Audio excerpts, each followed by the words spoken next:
Dieu est une invention de l'homme. Vérité ou mensonge?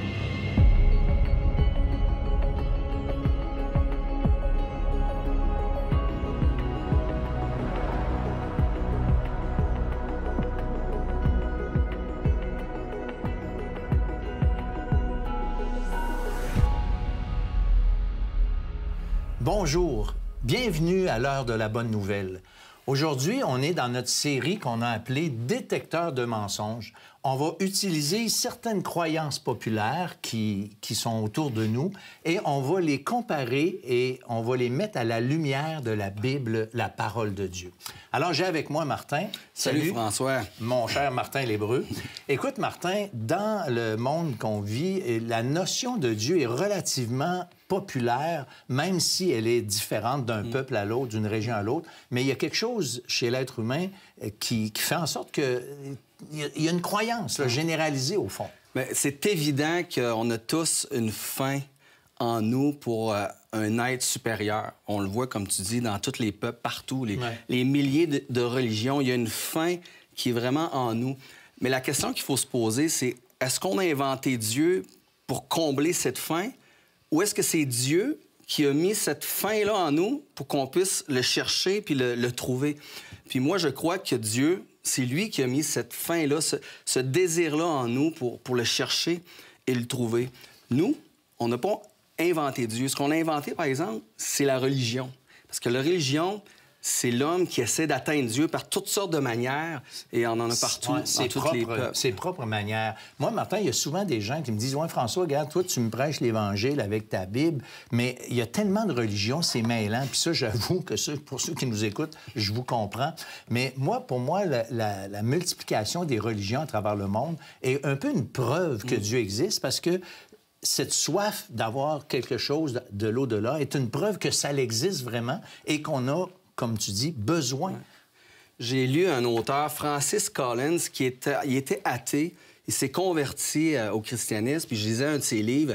Puis je te lis une citation de lui qui exprime un peu ce que tu dis. Il dit ceci: « Pourquoi une telle fin pour Dieu existerait-elle si elle n'était pas liée à une opportunité pour combler cette fin? Les créatures ne naissent pas avec des désirs, à moins que le moyen de combler ces désirs n'existe. Un bébé a faim, eh bien, il y a la nourriture. Un canard veut nager, eh bien, il y a de l'eau. » Alors, pour lui, c'est évident, on a une fin pour un être supérieur parce qu'il en existe un et on peut le trouver, cet être supérieur-là, qui est Dieu. Mais malgré ça, il y a aussi beaucoup de gens qui se disent athées. Qui refusent de croire que Dieu existe. Et puis moi, j'ai catalogué un peu les genres d'athées. C'est-à-dire que moi, je pense qu'il y a des athées qu'on appelle des athées émotionnels. C'est-à-dire des gens qui ont été déçus par un Dieu qui était supposé d'exister et qui n'a pas répondu à leur prière. Je pense à quelqu'un qui m'avait dit qu'il avait prié autour de sa mère malade quand il était un jeune garçon avec d'autres autour de lui. Et la dame est morte malgré tout. Et là, ils ont conclu que Dieu n'existait pas. Déçu. Tu comprends-tu l'idée d'être déçu émotionnellement? Alors, ils ont dit, regarde, Dieu n'existe pas, puis ils ont continué leur vie en étant un peu frustrés par rapport à ce qu'on leur avait enseigné.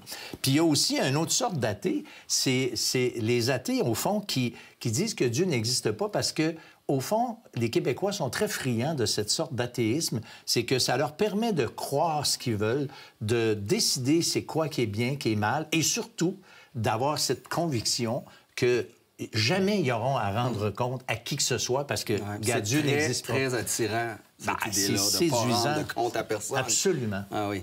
Absolument. Alors, moi, j'ai été dans la rue, comme je fais habituellement, et j'ai posé la question aux gens, Dieu est une invention de l'homme. Est-ce que Dieu est une invention de l'homme? On écoute ça ensemble. Moi, je dis que Dieu existe à quelque part. Non, il est là, il existe. On l'a jamais vraiment vu, mais je crois pas que c'est une invention. Je pense que Dieu existait dans la vie, là. Bien, c'est sûr, c'est pour justifier l'injustifiable au niveau des élites dominantes, tant qu'à moi. Je pense que les yeux, ça existe, en vrai. Je suis musulman, puis j'ai quoi ça? Je pense que doit y avoir quand même quelqu'un qui a créé l'univers. Je pense que oui. Parce que je me dis que même si Dieu n'existe pas, Mais tout le monde dit que Dieu existe puis qu'ils font des bonnes choses en pensant que Dieu existe. Bien, dans un sens ou l'autre, Dieu existe. Fait que je pense que c'est quand même l'homme qui a inventé Dieu. C'est pas une invention de l'homme. Dieu existe vraiment. Je pourrais pas dire. C'est compliqué à dire. C'est un concept tellement grand. Mais je pense qu'il y a une partie qui est... c'est des forces plus hautes que nous. On peut pas savoir, mais il y a sûrement des trucs qui sont un peu ramassés par l'homme aussi avec la Bible. Je sais pas si c'est une invention de l'être humain, mais toute la structure qui est en bas de ça, oui. Vous parlez de la religion, par exemple? De la religion, de l'Église. Ça, c'est une invention de l'homme pour gérer toute cette patente-là. On peut pas te dire si ça existe ou non. Là. Ça serait prétentieux d'un bord ou de l'autre. Bien, des fois, je me dis que oui, des fois, je me dis que non. C'est vraiment une question de croyance personnelle, je crois. C'est une question de foi. C'est une question intérieure et très personnelle aussi. Martin, je suis surpris de voir comment le monde croit quand même à quelque chose. Moi aussi, c'est vraiment quelque chose qui me surpris. Je m'attendais pas à ça, qu'il y ait autant de gens qui croient qu'il y a peut-être pas au Dieu de la Bible, mais qu'il y a un créateur quelque part. Il y en a un qui a dit « Je crois en Dieu », mais pas à la structure. Hein? Puis là, tu as dit quoi, la structure, religion, Église? Mais il a raison que la religion s'est inventée par les hommes. L'Église, il faut quand même faire une nuance. C'est vrai que toute la structure, puis la patente, puis le bâtiment, c'est invention de l'homme, l'Église, mais il faut quand même dire que c'est Jésus qui a institué l'Église. Hein? Oui, mais c'est ça. Il y a une différence à faire entre la grande institution qu'on connaît aujourd'hui et ce que Christ a mis en place. Et selon le Nouveau Testament, l'Église, c'est tout simplement les personnes, le corps du Christ, c'est-à-dire les personnes qui sont unies au Christ. Alors, techniquement, si on prend le Nouveau Testament puis on se fie là-dessus, on peut pas dire « je vais à l'Église », mais c'est l'Église qui se réunit. Carrément, c'est ce que la Bible enseigne. Il y a une femme qui a dit « des fois, je me dis que oui ». Des fois, je me dis que non. Donc, on voit qu'il y a les émotions aussi d'impliquer. Probablement, quand on voit des catastrophes, on se dit « voyons, Dieu existe-tu? Il est où? » Et d'autres fois, peut-être qu'on lance une prière. Les gens disent ça, je lance une prière, puis il y a une réponse. Ah, bien, Dieu, il doit exister, il doit veiller sur moi. Donc, c'est quand même lié beaucoup aux émotions, cette réponse-là. Ouais, c'est clair. Alors, restez avec nous parce que après la pause, on continue d'en parler avec Jean-Sébastien Morin. On a l'impression que croire en Dieu, c'est dépassé. Voyons donc, il n'y a plus personne qui croit en Dieu.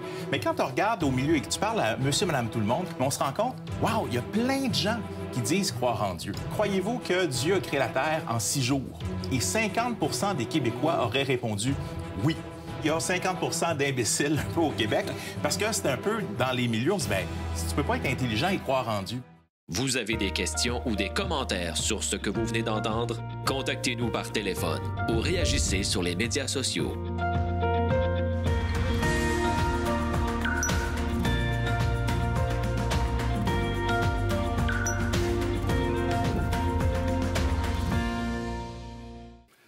Dieu est une invention de l'homme. Je suis avec Jean-Sébastien Morin pour en discuter. Salut, Jean-Sébastien. Bonjour, Martin. Je suis content que tu sois avec nous à l'heure de la bonne nouvelle. Qu'est-ce que tu as pensé du Vox Pop? T'étais-tu surpris des réponses qu'on a eues dans le Vox Pop? Je trouve ça toujours fascinant de voir combien les Québécois croient en Dieu. Moi, je travaillais dans les milieux primaires au début des années 2000 comme animateur de pastoral et le gouvernement de l'époque a décidé de couper ça. On sort la religion des écoles, mais les parents voulaient pas ça. Et c'est pour ça qu'on a remis dans les écoles le cours d'éthique et culture. Ce que je trouve fascinant, j'enseignais dans le cours d'éthique et culture et j'ai 2 jeunes qui viennent me voir à un moment donné et qui me disent « Nous, on est athées, mais on prie tous les soirs, juste au cas où. » Au cas où, c'est bon, c'est bon. Mais c'est fascinant parce qu'on a un gouvernement qui, ça, on se promène soit au gouvernement ou soit dans les milieux universitaires, on a l'impression que croire en Dieu, c'est dépassé. Voyons donc, il n'y a plus personne qui croit en Dieu. Mais quand on regarde au milieu et que tu parles à monsieur, madame, tout le monde, comme on a vu dans le Vox Pop, on se rend compte, wow, il y a plein de gens qui disent croire en Dieu. Pas Dieu nécessairement de la Bible, mais... Non, il y a quelque chose, il y a un principe, il y a un créateur. Même que j'ai été invité à Radio-Canada pour tenter, il cherchait un expert pour dire pourquoi est-ce qu'on a les résultats de ce sondage-là. Il avait fait un sondage, puis on posait la question, sondage sérieux, croyez-vous que Dieu a créé la Terre en 6 jours? Et 50 des Québécois auraient répondu oui. Fait que là, il cherchait quelqu'un pour expliquer comment ça qu'il y a 55 ou 50 d'imbéciles un peu au Québec. Parce que c'est un peu dans les milieux, on se dit, bien, si tu peux pas être intelligent et croire en Dieu. Mais pourtant, le peuple québécois, je crois, profondément croit en quelque chose. Mais 50 là, je suis encore surpris. Je trouve ça vraiment énorme.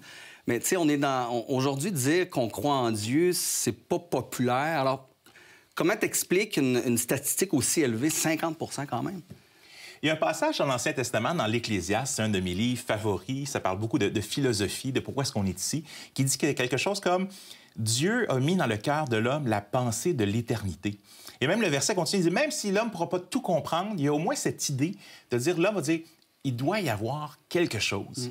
Fait que Dieu, à quelque part, a mis des indices dans notre monde, dans notre cœur, pour nous faire dire « Cherche, il doit y avoir quelque chose ». Pour nous faire regarder en haut, finalement.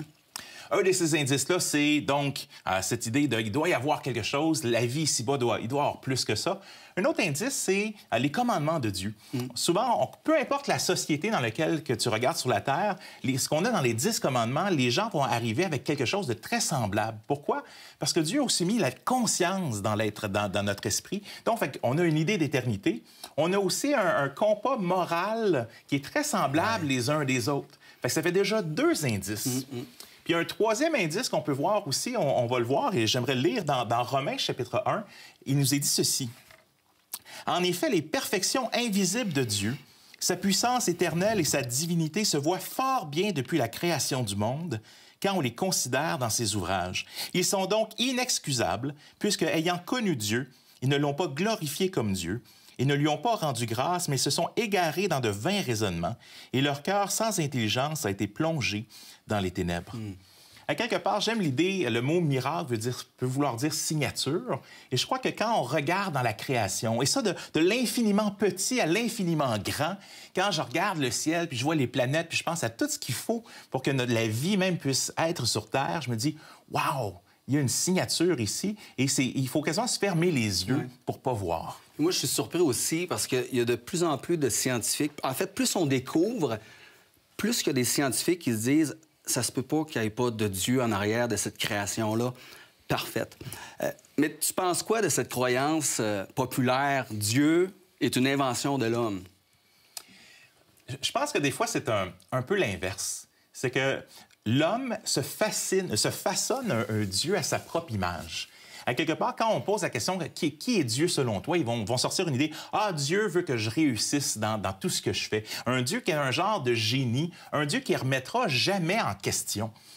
Mais la réalité, c'est que si Dieu existe, puis ça, je pense que c'est une des raisons pour laquelle les gens ont peur de dire « Moi, je crois en Dieu. » Parce que si Dieu existe, peut-être en fait qu'il est là puis qu'il veut parler. Nous, c'est un peu drôle. On a, par exemple, dans la Bible, on dit c'est la parole de Dieu. Mais nous, des fois, les Québécois, on est drôle. On va être assis à côté d'un chef cuisinier extraordinaire, puis on veut pas le laisser parler. On veut plutôt... Non, regarde, parle pas. Moi, je veux te dire ma meilleure sauce à spaghette. Puis là, ma sauce à spaghette, on met des tranches de fromage Kraft dessus, puis... Mais on ne laisse pas parler le chef culinaire qui est à côté puis qui a des super de bonnes idées, qui veut adresser des choses dans nos cœurs. Puis je pense qu'on est un peu comme ça avec Dieu. On se dit, même si j'avais des preuves, puis je l'ai déjà entendu, même si j'avais une preuve que Dieu existe, je suis pas sûr que je voudrais croire en lui, parce que ça m'amènerait peut-être à me poser des questions. Oui, puis ça nous amène à dire, si Dieu existe, bien, je vais devoir le rencontrer un jour, je vais devoir y faire face. Et on veut pas ça. Hein. Et quand tu y penses, des fois, vous parliez plutôt de l'idée de beaucoup des religions humaines, c'est des tentatives de faire sens un peu des questions que nous avons. Puis en même temps, ces religions-là sont des tentatives humaines de répondre à ces questions-là. Mais quand on regarde le message de la Bible, il y a quelque chose, c'est un scénario qu'on ne peut pas penser. Un Dieu créateur qui vient lui-même sur Terre pour vivre, mourir, nous servir et après ça, nous offrir la vie éternelle. C'est comme un Dieu qui se sacrifie et qui nous donne l'idée de donner sa vie pour d'autres. C'est pas le genre de Dieu qu'on inventerait. Ça fait pas de sens, hein, vraiment, quand on y pense comme ça, c'est vrai. Je veux te remercier, Jean-Sébastien, d'avoir été avec nous. Alors, Dieu n'est pas une invention de l'homme. Dieu est le créateur de l'homme. Et Dieu, il veut entrer en relation avec nous. Et il peut le faire à cause du sacrifice du Seigneur Jésus qui est venu sur cette terre, qui a marché et qui a été sur cette croix pour nous, pour nos péchés. Et c'est à lui qu'on vous invite à aller. L'Heure de la Bonne Nouvelle, en collaboration avec le Messager chrétien, vous offre gratuitement le livre de méditation quotidienne La Bonne Semence. Pour en recevoir un exemplaire, écrivez-nous à L'Heure de la Bonne Nouvelle, casier postal 33012, comptoir postal Thibault, Trois-Rivières, Québec, G8T 9T8. Vous pouvez également nous joindre à info@hbn.ca ou par téléphone 1-866-509-1319. Faut-il plus de foi pour croire en Dieu ou pour être un athée? Déjà, j'entends des amis qui vont me dire « Mais wow, qu'est-ce que tu veux dire, avoir de la foi pour être un athée? » Si je suis un athée, c'est parce que c'est raisonnable, c'est scientifique. Mais attends juste un instant. Tu sais, la science, ça touche particulièrement ce qui est observable, ce qui est répétable. Quand on pose la question du commencement de l'histoire de l'humanité, mais il n'y a personne qui était là. Il n'y a personne qui peut remonter pour y aller. J'avais un ami qui était prof de sciences au cégep et on avait une grande discussion si Dieu existait ou n'existait pas. Et on discutait, puis je disais, oui, mais si on remonte au début, pourquoi est-ce qu'il y a quelque chose plutôt que rien? Et ça, c'est une des questions les plus importantes de l'histoire de la philosophie. Pourquoi y a-t-il quelque chose plutôt qu'il ne devrait y avoir rien? En fait, quand on y réfléchit, par exemple, dans mon compte en banque, si je fais aucun dépôt dans mon compte en banque, après une année, qu'est-ce que je vais avoir dans mon compte en banque? Rien. Si j'ai rien déposé, j'aurai rien. Ou peut-être qu'il va y avoir un peu de frais parce que la banque va m'avoir chargé quelque chose. Mais l'idée, c'est que si je ne fais pas de dépôt, il n'y aura rien.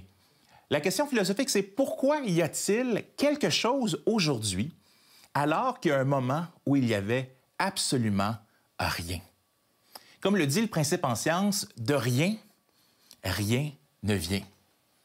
Or, il y a quelque chose. On est là. On existe. Le philosophe Descartes dira « Parce que je doute, parce que je sais que j'ai ces questions-là, je sais que je suis quelque chose, je suis quelque chose. » Et donc, ma question à ce professeur de sciences, c'était « Alors, d'où est-ce qu'on vient? » Parce que la science nous dit actuellement, dans la meilleure hypothèse, que l'espace-temps, l'univers a eu un commencement dans le temps et dans l'espace. Mais pour avoir un Big Bang, pour avoir quelque chose dès le départ, il faut qu'il y ait quelque chose avant qui provoque cette chose. Alors, je l'ai regardé puis je lui ai dit, « Tu sais, dans le fond, tu crois en un Dieu. » Qu'est-ce que tu veux dire, je crois en un Dieu? Eh bien, tu crois peut-être pas au Dieu du christianisme, mais tu crois quand même qu'il doit y avoir un principe éternel ou un univers éternel. Parce que si l'univers a commencé à quelque part, il faut qu'il y ait quelque chose qui l'ait créé, ou sinon, c'est que l'univers a été éternel. Car il est impossible, pour reprendre l'idée d'Aristote, de remonter à l'infini. Je donne un exemple. J'ai une machine à voyager dans le temps. Mais donc, la route est trop courte pour atteindre 88 miles à l'heure. Eh bien, on remonte dans le temps. Et avec ma DeLorean, j'arrive à 88 miles à l'heure, on se transporte jusqu'à là-bas. Et en arrivant de l'autre côté, je passe par-dessus le premier humain et je le tue. Qu'est-ce qui arrive? Eh bien, le premier humain meurt, mais tout ce qui vient après disparaît, comme dans Retour vers le futur. Pourquoi? Parce que si tu enlèves la cause première, il ne peut pas y avoir toutes les causes secondes. Et ça, c'était l'argument d'Aristote il y a des milliers d'années qui disait il doit y avoir un principe premier, il doit y avoir un créateur à quelque part. Pourquoi? Parce que si tu l'enlèves, ce créateur-là, il peut absolument rien y avoir après. Il doit donc y avoir un principe premier, créateur, intelligent, et la Bible nous suggère que ce créateur-là, c'est Dieu, et qui s'est révélé à nous. Alors, quand on pose la question, quand mes amis athées me disent « Mais moi, je crois que Dieu n'existe pas. » Mais je crois qu'il faut plus de foi pour croire que le monde n'existait pas, il n'y avait absolument rien, que là, tout d'un coup, pouf, il y a quelque chose qui est arrivé. Et non seulement ça, mais ça s'est transformé, puis toutes les millions de choses qui doivent arriver pour que la vie ait lieu sur Terre ou dans notre univers, c'est un peu comme jouer à risque ou un jeu de société, puis toujours brasser des 6 tout le temps. Mais c'est le niveau d'hasard qu'on aurait besoin. Mais c'est impossible d'avoir notre monde sans avoir un Dieu derrière. Même le grand philosophe Voltaire va dire, et c'est un des plus grands athées du 20e siècle, il ne peut pas y avoir d'horloge sans horloger. À quelque part, on a besoin de ce créateur. On a besoin de cette entité avec un pouvoir infini et qui est capable d'ordonner le cosmos tout entier. À cet ami prof de sciences, je lui dis, bien, tu crois? Tu mets ta confiance dans cette idée que la science peut répondre à ces questions-là. Fait que la question, c'est de mettre sa foi en quelque chose. Vous savez, la foi, c'est pas juste de dire « Ah, il faut que j'avance par la vue puis je me pose pas de questions ». Non, la foi, c'est d'accepter de mettre sa confiance dans une des options sans nécessairement savoir à 100 % d'avoir toutes les évidences. Si je suis pris dans un building en feu, puis je suis au 10e étage, puis là, je regarde en bas, puis il y a les pompiers qui sont là avec une trampoline. Avec ma carrure, je vais leur poser une question avant de sauter. Es-tu solide, ta trampoline? S'il me dit, mais écoute, notre trampoline normale est en réparation, celle-là, on l'a sortie des boules à mythes à la date des années 50, je suis pas sûr que je vais faire le saut de foi de dire... Et même si je sautais, puis que je me disais, je crois, pète! Bien, je peux croire faussement que la trampoline va être capable de m'attraper. La question, c'est pas ce que je crois. Ce qui est important, c'est pas ce que je crois. L'important, c'est est-ce que l'objet de ma confiance, l'objet de ma foi, est-ce qu'il est digne de confiance? Et c'est la même chose avec la question de Dieu. Quand je regarde la question « Pourquoi y a-t-il quelque chose? » alors qu'il devrait y avoir rien, il n'y a que deux options. Soit il y a un Dieu éternel qui existe, ou soit il y a un univers éternel qui existe. La science actuellement nous dit que c'est impossible d'avoir un univers éternel. Eh bien, tu dois quand même faire ce pas de foi, que tu sois un athée ou que tu sois un chrétien. Mais les deux hypothèses, soit il y a un Dieu créateur intelligent éternel, ou soit il y a un univers éternel qui était à la position des Grecs dans l'Antiquité, mais les deux options me demandent de mettre ma foi en quelque chose. Fait que la question, c'est lequel est le plus logique?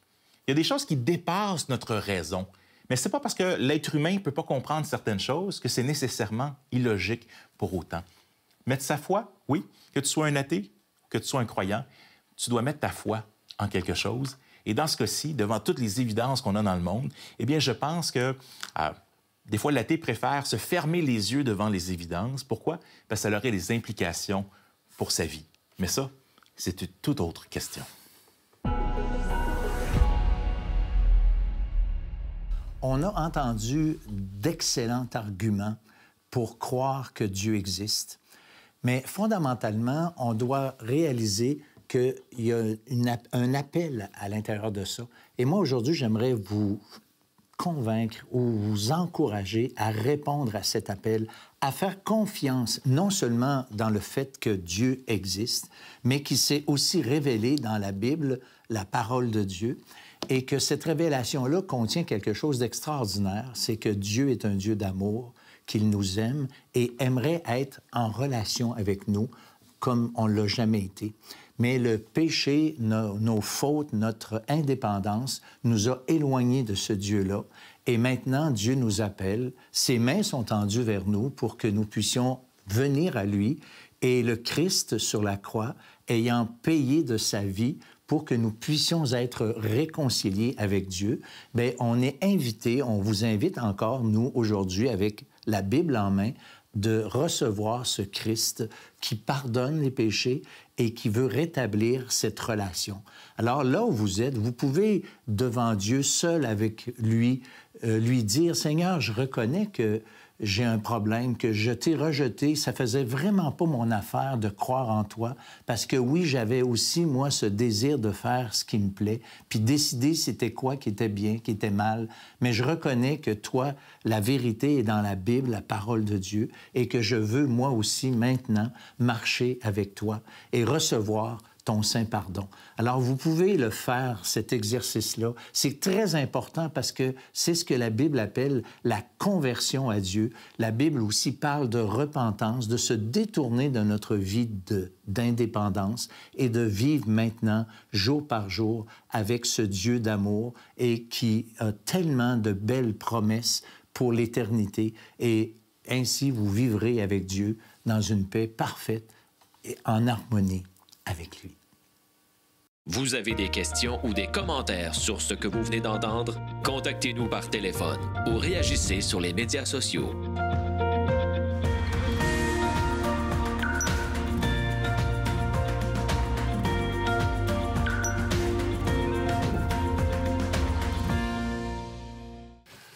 Alors, Martin, Jean-Sébastien, peut-être certains ont été surpris de comment ce gars-là a quelque chose à dire.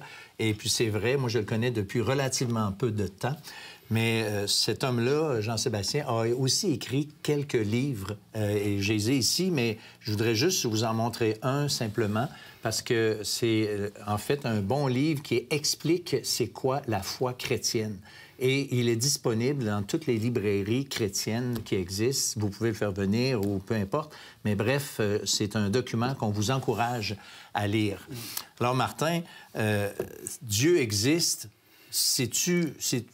On devrait-tu dire, ben oui, Dieu existe? Dieu n'est pas une invention de l'homme. C'est mon verdict final. C'est le verdict de la parole. C'est même le verdict de la création. C'est clair. Je veux dire, quand on regarde l'univers, la grandeur de l'univers, c'est incroyable, les beautés de la création qu'on a autour de nous. Donc, Dieu existe, il a créé ce monde, il nous a créés, et il a envoyé le Seigneur Jésus. Et c'est ça que je trouve intéressant du christianisme, parce que on ne présente pas une religion. C'est pas une religion qu'on veut présenter aux gens, c'est une personne. Dieu, en fait, la religion, c'est ce qu'on a inventé. Les efforts de l'homme pour atteindre Dieu. C'est ça, la religion. Dieu, il a fait l'effort, lui, de venir en chair. Il a envoyé son Fils unique. Donc, on ne présente pas une religion, on présente une personne, le Seigneur Jésus-Christ, qui est venu mourir sur la croix pour nous. Oui, puis cette personne est bien présentée dans la Bible, le Nouveau Testament, entre autres, l'Ancien Testament aussi, mais surtout le Nouveau Testament, qui nous parle de ce Christ, ce Dieu fait homme. On a tous entendu parler que Dieu s'est incarné, mais c'est vraiment ce que la Bible enseigne. Le Christ est venu dans ce monde, lui, l'homme parfait, l'homme-Dieu, pour donner sa vie en rançon pour nos péchés. C'est comme... Ça a l'air bien de base, mais si on comprend ce que ça veut dire, ça change absolument tout. J'aimerais ça terminer avec des versets dans le psaume 19 que j'aime beaucoup, qui nous parlent justement de la création. Et c'est au verset 2, 3 et 4 qui nous dit ceci. « Les cieux racontent la gloire de Dieu et l'étendue manifeste l'œuvre de ses mains. Le jour en instruit un autre jour, la nuit en donne connaissance à une autre nuit. Ce n'est pas un langage, ce ne sont pas des paroles dont le son ne soit point entendu. Leur retentissement parcourt toute la terre, leurs accents vont aux extrémités du monde. » C'est ça. C'est pas un langage qui ne soit point entendu. Et ça, c'est un témoignage pour chacun d'entre nous. La création dans laquelle nous vivons est une évidence de l'existence de Dieu, de sa sagesse, de son intelligence. Et on est, selon l'apôtre Paul en Romains chapitre 1, on est inexcusable de ne pas l'avoir cherché. Alors, à l'heure de bonne nouvelle, on vous invite à le chercher et à regarder, considérer les Écritures pour que vous puissiez saisir quel est ce message que Dieu a pour chacun d'entre nous. Il faut admettre que la souffrance est souffrante. On n'est pas dans le divertissement, dans le superficiel. On touche à du bois quand on souffre. Les gens qui ont écrit la Bible avaient des mêmes sentiments que moi, que toi, que vous. Quand on souffre, ça fait mal, point. Dieu trace des lignes droites à partir des lignes croches de l'être humain. À travers tout le mal, la souffrance, Dieu vient renverser, vient transformer le mal qu'on peut subir, le mal qu'on peut même se faire subir à nous-mêmes, en bien.